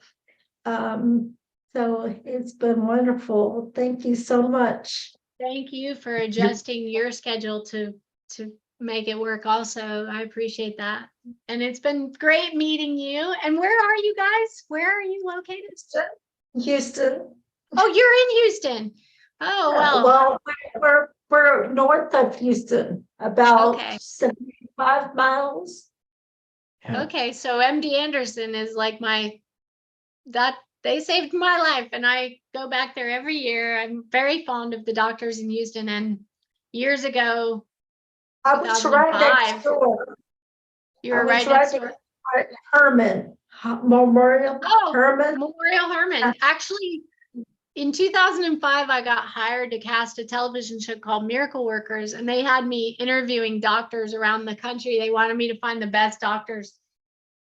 And as we did all these interviews, I kept saying, you have to go to Houston, you have to go to Houston, you have to go to Houston. So they finally let me go to Houston, and we ended up hiring guys from Texas Medical Center and all around Houston. They're the best medical center in the world. And as you know, at Memorial Herman, we had somebody from there who was quite famous at the time. They called him Red. He was a trauma surgeon. And so he was one of the guys we talked with about being on our show, and we ended up just shooting multiple episodes there. What year was that? What year was that? 2005. Miracle Workers, it was for ABC, but then it didn't make it to a second season because they found out that medical challenges don't always work out. You can't always have an happy ending when you're dealing with life-altering medical challenges on a show, but we were doing some pretty good stories because I was out there finding the stories. And they used to send me to be able to tell if someone was faking or not. It's easy for me to tell when somebody's faking disability. That's so easy for me. I can see it, I can hear it. They sent me out, and we had people that were real con artists, faking disability, or they had Munchausen's, or they wanted surgeries for some reason. And I had one where the doctors were like, looked at the thing, and top doctors in the world, and they're like, this challenge doesn't even warrant an ibuprofen, let alone surgery. And I was like, wow, why would they be faking it? But I knew they were. I could tell when I'm sitting down and I'm looking at them and I'm talking to them, you can tell. So that was an interesting show to do. And they were smart to send me out to meet the patients. For any of your procedures, did you ever go to any rehab centers like here? No, I always wished I had. As a matter of fact, one of the things that I've never still to this day had and wish I always could have afforded was gait training after all these rebuilds on my legs. I need gait training, and it's very expensive. And I've had limited amounts of rehab, but most of even after my spinal cord injury, they just put me in a wheelchair and that was that, taught my mom some exercises to work with me and that was it. And I had to figure it out on my own. And throughout my life, through many surgeries, I didn't have rehab. I wish I had. I had physical therapy after my last 2 surgeries, but for a limited time, whatever insurance would let you have for a while. And one day I'm going to have somebody design all my shoes for me and build them right for me and have, that kind of special gait training and rehab stuff, because we all need that. And it's unfortunate that a lot of people can't afford what they need to get their body to as optimal functioning as is possible for their challenge. I asked that because this was like 24 years ago, and you were probably just on the scene first, right? A lady that I was actually at cheer with was a famous dancer. Her husband were dancers, and they mentioned you. And 24 years ago? To what? 24 years ago? Wow. That was a long. I don't even think you were really doing much at that point. I've been in the business 30 years and I was making noise from the beginning. So maybe. They were dancers. Professional dancers. I remember her name was Lori. I forget his name, but I don't know how you came into but I remember her name and your name. And I don't know how they got together, but I don't know. But after that, when I started seeing you show up later, I was like, I don't know who that is. That's funny. Well, that's funny is you never know the impact you're making. I'm always surprised. Sometimes I'll just show up somewhere, anywhere in the country, even sometimes out of the country, where somebody will be like, wait a minute, I know you, or I heard your story, or, it's why we have to tell our stories, because I sometimes get letters. I didn't have any idea that it inspired somebody to follow their dreams, or it let them know they could fight cancer. Because a lot of people don't even know that. They think they're going to die if they get it. And I'm like, no, that doesn't mean you're going to die. That means you're going to war. Okay, well, we're going to get to that dinner. Yes, no worries. I wanted to share one more thing. In all of my research and my studies, I came across this statement from somebody that I forget who, that said that the number one fear of people, the one thing they fear more than death, you know what that is? Being disabled. Paralysis. Fear being paralyzed. And it's like they fear it more than death. And I'm like, my response when I heard it was this: that's because they don't know enough people like me. Yeah. Because of course it's scary. I wouldn't want to go through it again. But if you knew enough people who came through it and lived their lives with it, in spite of it, whether they overcame it or not. I know a lot of amazing people who have disabilities that frighten a lot of other people just simply because they don't know all the good stuff that comes with it. So I just wanted to share that it's like, if knowing us could relieve you of your number one fear, wouldn't that be worth it? I know it would. Yeah. Wouldn't that be worth it? Because there's a lot to be learned. Well, I feel like we could have a lot of conversations, and hopefully we can get together some other and talk about more, because I feel like we are a force. You are doing. so I can actually get some information out there. And Absolutely. And I appreciate that. Thank you. Keep saying whatever your belief system is, prayers, putting positive energy out into the world for that movie, because I know it's going to be a game changer for our community. I just know it. And it's going to make a worldwide impact. And it's going to change things. so that would answer a lot of prayers, not just personally, well, personally too, but for, I have so many aspirations for, for the future generations and for our own generation, but it's got to start somewhere. And Yep. It's not for people like you that trying to get things going, but I don't think, people are so confused about what really is in place and what really, like you were saying, it kind of needs to be spoon fed to people because they're not really getting it, Yeah. So maybe if we just do it on a more, soulful level. Yeah. On a more, I love that you said soulful. It's a more loving, open, welcoming on both sides of the equation. Able, disabled, the whole world, the disabled community needs to be as soulful and open and welcoming and loving and encouraging as the rest of the world needs to be towards us. We all need to just start to see each person as a human being, right, who is here for a reason.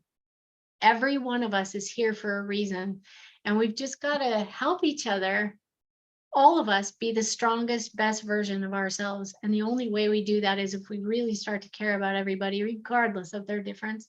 So, and in a soulful, beautiful, strong way, we just have to do that.